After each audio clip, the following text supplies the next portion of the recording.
Hello, welcome to the second video of my vlog series. And as promised from the last video, notice how I use a clickbaity title and a clickbaity thumbnail. In my last video, I talked about the different portrayals of science based on the social media that you're looking at. In today's video, I'll be addressing fake science and the possible ways in which the internet, especially social media, can help spread those information. Now, I had a difficult time choosing which topic I would like to address in this video.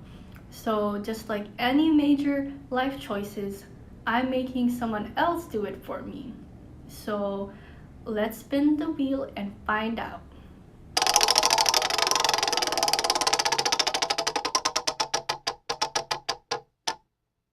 Flat Earth, perfect.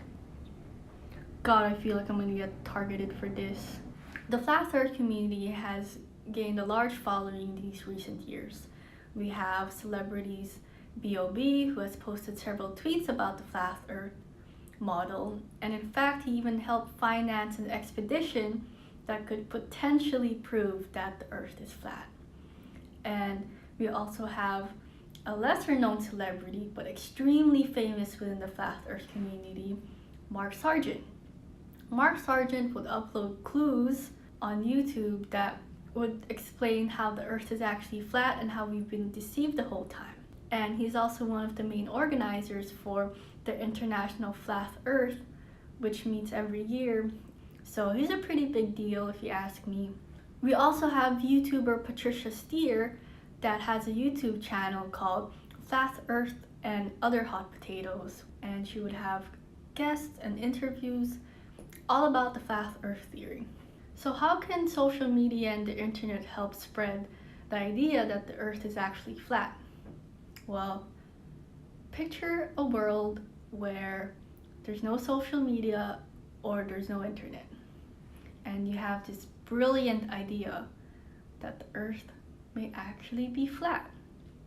Now, there's no Facebook community, so you can't join them and be like, yeah, I agree with you. Well, the least you could do is post some flyers and maybe post something on a classified ad, but that takes time. But the internet and social media, that's pretty quick.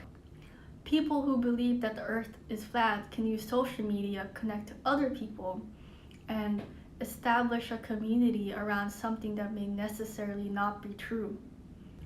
Look, I'm not taking a dump on the Flat Earth community.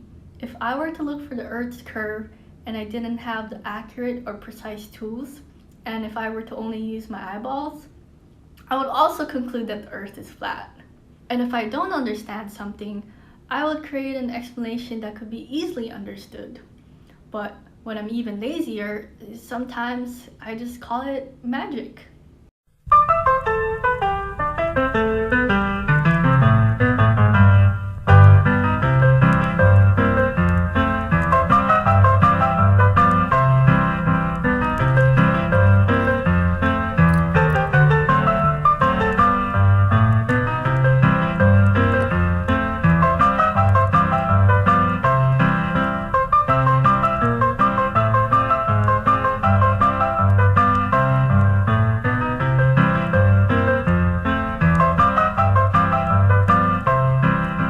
Despite the amount of misinformation that's going around, I would love to assume that the amount of factual information that's going around is relatively the same.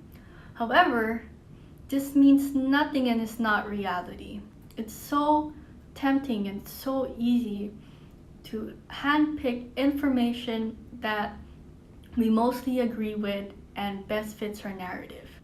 It's so comfortable to be in a bubble and to be surrounded by people who constantly agrees with you, but at what cost? That's not how cross-fertilization of new ideas occur. It can occur when you talk to people who you usually don't talk to. As described by Lamar Glover in the Netflix documentary Beyond the Curve, it's partially the science community's fault for the spread of misinformation.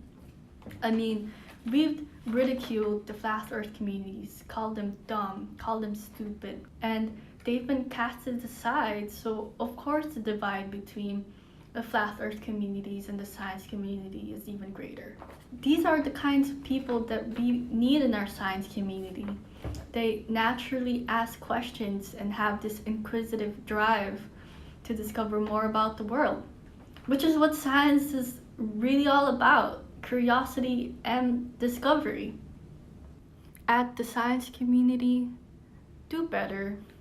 Instead of ridiculing the flat earth community, I find that there's greater value if we take the time to have real conversations and to understand possibly where the confusions are coming from.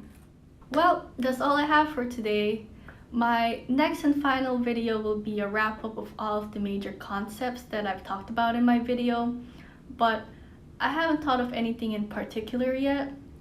I did mention something about science advocacy in my vlog proposal for my comm professors, so I guess everything is set in stone.